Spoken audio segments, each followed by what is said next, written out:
Hey there. So, let's talk about Montessori. When we think about bringing it into our homes, our minds usually jump straight to, the beautiful wooden toys, or that perfectly organized playroom, right? But what if I told you the most important part is something else entirely? Something much deeper. Today, we're diving into what it really means to be a prepared adult in the Montessori world. And trust me, it's a game changer. So, I want you to just take a second and ask yourself this. How do you prepare to be a great parent? Seriously, what's the first thing that comes to mind? Is it all about getting everything just right for your child? Yeah, for most of us, our instinct is to look outward. We get busy planning their whole world, right? We're researching the best schools, hunting down the most stimulating toys, and packing their schedules with all sorts of enriching activities. We build this perfect little world for them. But here's where the Montessori philosophy kind of flips the script on us.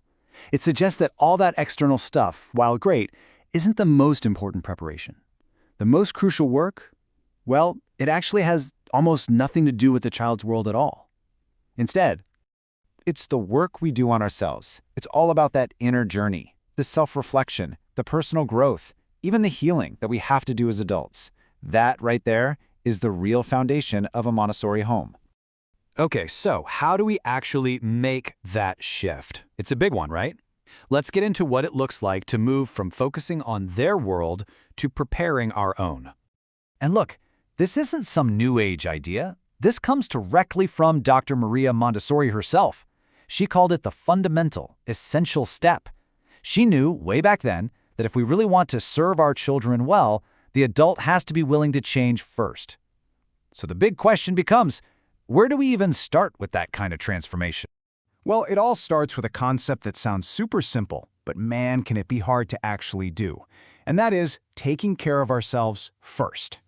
Think about it. Our kids are like little emotional sponges, aren't they? They completely absorb our energy, they feel our stress, our burnout, all those frustrations we try to hide. So if we want to be that calm, joyful guide that they really need, we absolutely have to start by tending to our own needs for rest and good food and just feeling fulfilled. You've heard this a million times, I'm sure, but it is so true. If our cup is empty, if we are just totally depleted and running on fumes, we literally have nothing left to give them. I want you to really hear this. Self-care is not some optional luxury.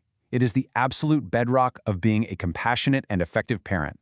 So, when it comes to cultivating calm, it helps to think about it in two ways. First, you've got your preventative stuff. These are the daily habits that build up your resilience over time.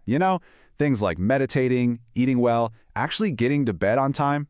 Then, you've got your restorative practices. These are your in-the-moment, emergency tools for when you're feeling totally overwhelmed, like stepping away for a minute, asking for help, or, hey, even having a good primal scream if you need to. And let me be super clear about something. The goal here is not perfection. Please let that go. It's about connection. It's about being a real human being in front of your kids. When we mess up and we apologize and we give ourselves the same grace we give our child, we are teaching them an incredibly powerful lesson. It's kind of like the Japanese concept of wabi-sabi, finding beauty in imperfection. That authenticity is where the real, deep connection happens. All right, so now that we've covered self-care, let's go a level deeper. Because beyond just filling our cup, there's the inner work. That conscious, sometimes tough effort to really understand and heal ourselves. You know what I'm talking about. We all have them. Triggers. Those moments when our child does something, spills the milk for the 10th time, leaves a disaster of a room, or hits you with a defiant no, and our reaction is just way bigger than the situation calls for. Just noticing those moments, recognizing when you're activated, that's the absolute first step.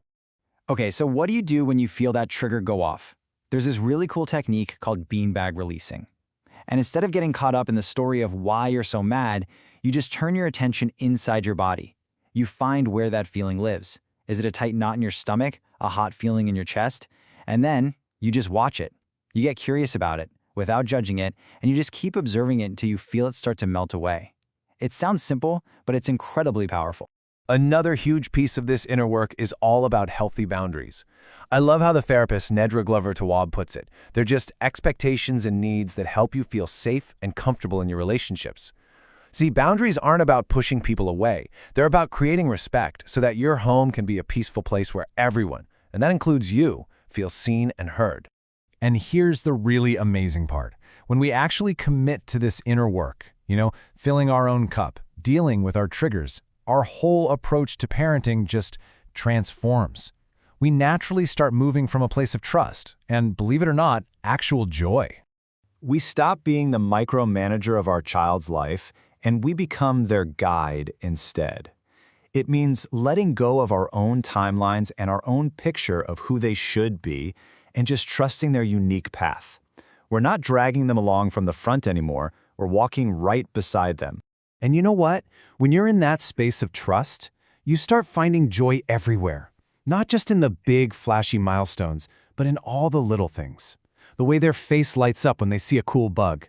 The beautiful mess of a cake they made themselves. Just reading a book together on the couch. That's it. That's where the real magic is.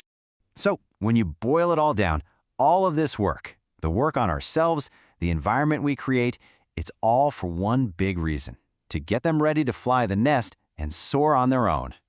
And here is the beautiful paradox of parenting, isn't it?